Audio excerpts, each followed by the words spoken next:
Hello, hi friends. நம்ம இப்போ பனம்பூ சாப்பிட போகிறோம்.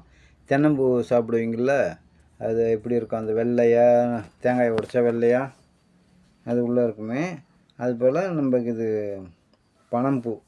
தென்னம்பூ வந்து கொஞ்சம் பஞ்சு போல் இருக்கும். இது கொஞ்சம் லைட்டாக கட்டியாக இருக்கும். ஆனால் நல்லாயிருக்கும், ஹெல்த்தியாக இருக்கும். கொஞ்சம் முளைப்பு இருக்கிறதுல வந்து கட்டியாக இருக்கும். கொஞ்சம் நீட்டாக இருந்ததுன்னா அது பஞ்சு போல் இருக்கும்.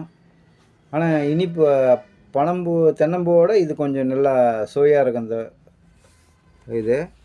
ஆனால் இது வந்து பார்த்து எடுக்கணும். பழம் வந்து கிட்டத்தட்ட ஒரு மாதத்துக்குள்ளே வரும். இது அருமையாக அது வெட்டி எடுக்கலாம்.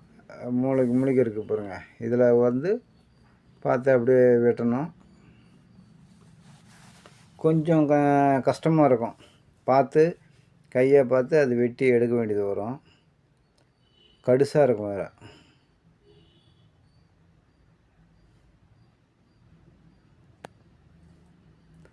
ரொம்ப கடுசு. அது புழக்கத்துக்குள்ளே அப்படியே பாருங்கள். அந்த மட்டையெல்லாம் பிக்கணும். பிச்சாக்கா கொஞ்சம் இதாக டீசெண்டாக இருக்கிற போல இருக்கும். ஆனால் நம்ம அப்படியே எடுக்கிறதுனால உள்ளாரெலாம் அந்த அளவுக்கு டெஸ்ட் ஆகாது. கடு அப்படியே மொத்தமாக இருக்கும். இதில் அவ்வளோ கிடையாது. இது சின்னதாக இது இருக்குது. நல்லா பெருசுலாம் கிடச்சின்னா அருமையாக இருக்கும் சாப்பிட்றதுக்கு. கூலிங்கு, செம கூலிங். இது தென்னம்பூவோட இது நல்ல கூலிங் வரும். ஆனால் என்ன ஒன்று, இது வந்து கொஞ்சம் கடுசாக இருக்கும். இது டேஸ்ட்டும் நல்லாயிருக்கும். நாட்டு சர்க்கரைலாம் போட்டு சாப்பிட்டிங்கன்னா ரொம்ப நல்லாயிருக்கும். சாப்பிட்றதுக்கு அருமையாக இருக்கும். நல்லா சுவையாக இருக்குது பாருங்கள். சின்னதாக கத்தி வச்சு நோண்டணும். இது இல்லைன்னா ஸ்பூனுக்கு வந்து நோண்டி சாப்பிட்லாம்.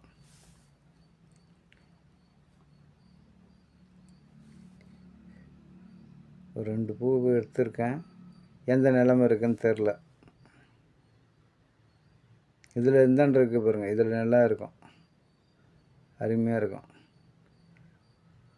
நல்லா நம்ம முளைக்க வச்சோம்னா தண்ணி கிண்ணி போயிருந்துன்னா நல்லா டேஸ்ட்டு. ஒன்றில் வந்து அழுவி போயிடும். பூ வந்து அப்படியே கிளம்பி இருந்ததுன்னா மேலே அந்த குருத்து போல் இருக்கிறது அடியில் பொஞ்சில் இருந்ததுன்னா அழுவி போயிருக்கும். பார்த்து எடுத்து அது வெட்டணும். அது அப்போ தான் அது நல்லா இருக்கான்னு தெரியும். அது